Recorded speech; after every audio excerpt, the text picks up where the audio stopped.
డ్వాక్రా మహిళలకు వడ్డీ లేని రుణాలు 5 లక్షల నుంచి 10 లక్షలు పెంచారు. విపత్తు సాయం కింద హెక్టార్కు 10,000 నుంచి 2,000కు పెంచారు. కర్నూలులో హైకోర్టు బెంచ్ స్థాపనకు అసెంబ్లీ తీర్మానం చేసింది.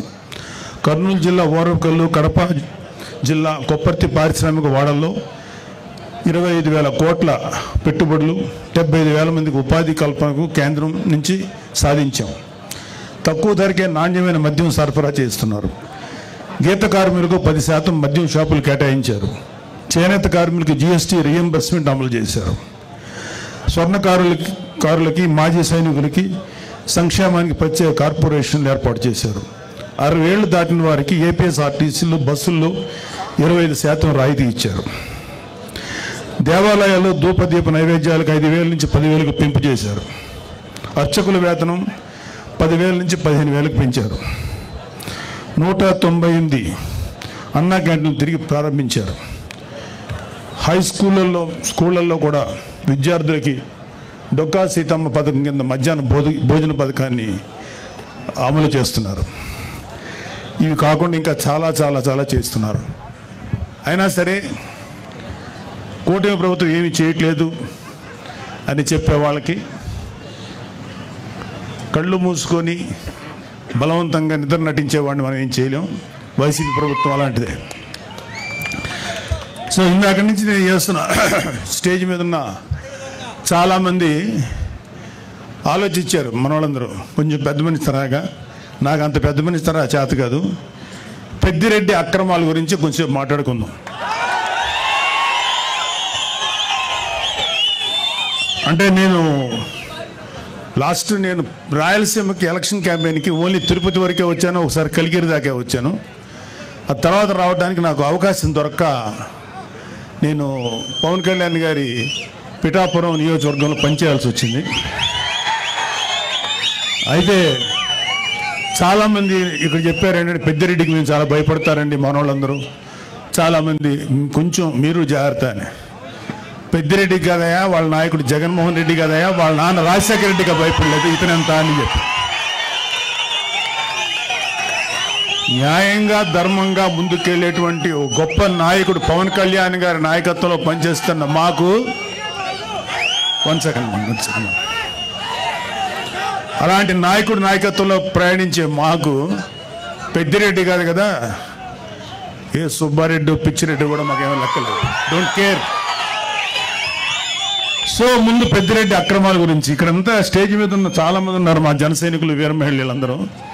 అలాగే ఇక్కడున్న ఏ రాయి రప్ప చెట్టు పుట్టం కదిలించినా సరే ఈ పెద్దిరెడ్డి అక్రమాలు ఎన్ని దారుణాలు చేశారు ప్రతి ఒక్కళ్ళు చెప్తారు. లాస్ట్ టైం వచ్చినప్పుడు కూడా చెప్పారు. అయినా ఒకసారి మీకు గుర్తు చేయదు. అన్నీ ఉన్నాయి, అన్ని లిస్ట్ ఉన్నాయి.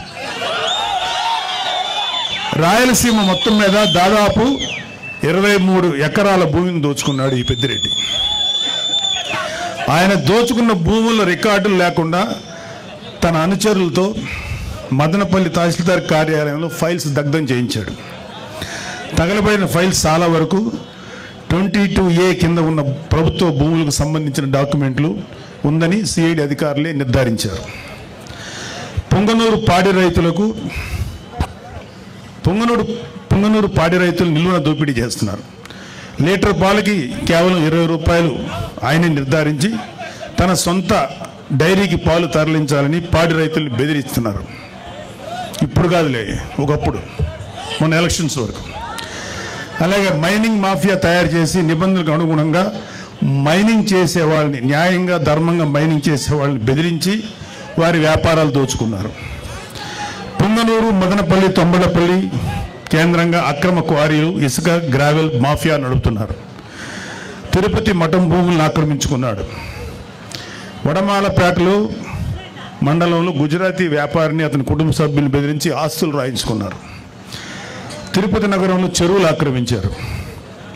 మద్యం అక్రమ దందా మొత్తం పెద్దిరెడ్డి రామచంద్రారెడ్డి కనుసన్నల్లోనే నడిచింది. మద్యం క్వాలిటీ లేదన్న ఒక దళితుడిని నెక్స్ట్ డే చంపించారు. ఈ మద్యం ఏంటో ఇంత దరిద్రంగా ఉంది, మూత్రంలో ఉంది అన్నందుకు నెక్స్ట్ డే చంపేశారండి. నెక్స్ట్ ఆయన కమిషన్ల కోసం, ఆయన కాంట్రాక్టుల కోసం ఆవులపల్లి రిజర్వాయర్ నిర్మాణాన్ని చేపట్టారు. దీనివల్ల 100 కోట్లు నేషనల్ గ్రీన్ ట్రిబ్యునల్కి పెనాల్టీ చెల్లించారు. పొంగనూరు నియోజకవర్గం పులిచెర్ల మండలం మంగళంపేటలో విలాసవంతమైన భవనం. పొంగనూరు నియోజకవర్గంలో నిన్న జనసేన రాజకీయ పార్టీ పెద్ద బహిరంగ సభ నిర్వహించింది. దీనికి ప్రత్యేకంగా పవన్ కళ్యాణ్ గారి సోదరుడైనటువంటి నాగబాబు గారిని ఆహ్వానించారు. పొంగనూరు అంటే పెద్దిరెడ్డి రామచంద్రారెడ్డి గారు గెలిచినటువంటి నియోజకవర్గం, ఆయన సొంత నియోజకవర్గం. కేవలం 11 సీట్లు మాత్రమే గెలిచినటువంటి వైఎస్ఆర్ కాంగ్రెస్ పార్టీలో పొంగనూరు నుంచి పెద్దిరెడ్డి రామచంద్రారెడ్డి గారు ఘన విజయం సాధించారు. చాలా కీలకమైనటువంటి నేత వైఎస్ఆర్ కాంగ్రెస్ పార్టీకి.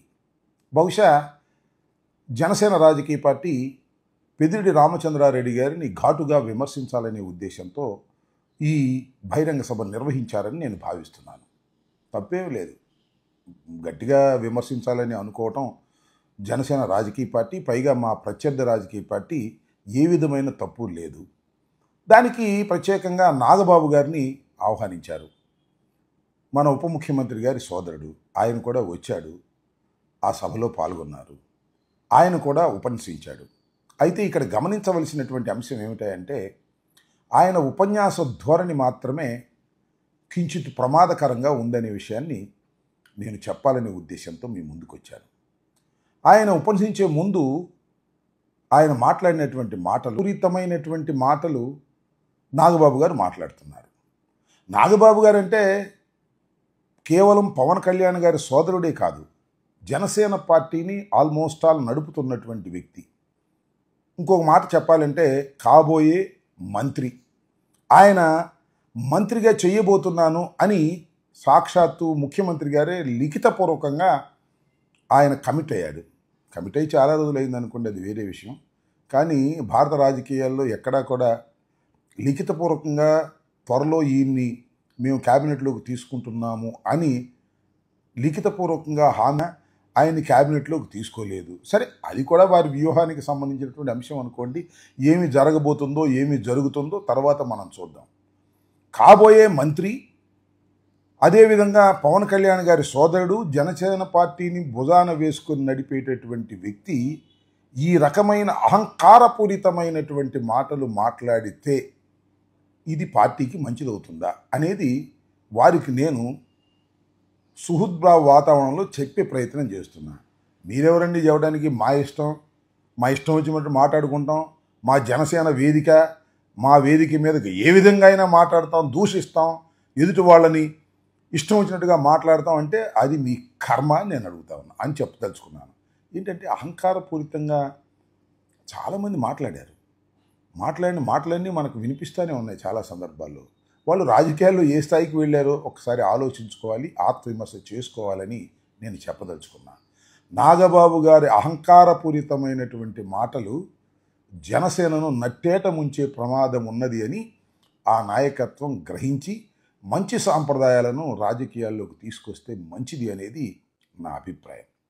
ఇంకా రెండో విషయానికి వచ్చినప్పుడు పవన్ కళ్యాణ్ గారు నిన్న ఉదయమే తెల్లారుజామున ముద్రగడ పద్మనాభం గారి ఇంటి మీద దారుణమైన వ్యక్తి ఒక జనసేన పార్టీ కార్యకర్తనని ఆయనే చెప్పుకున్నాడు.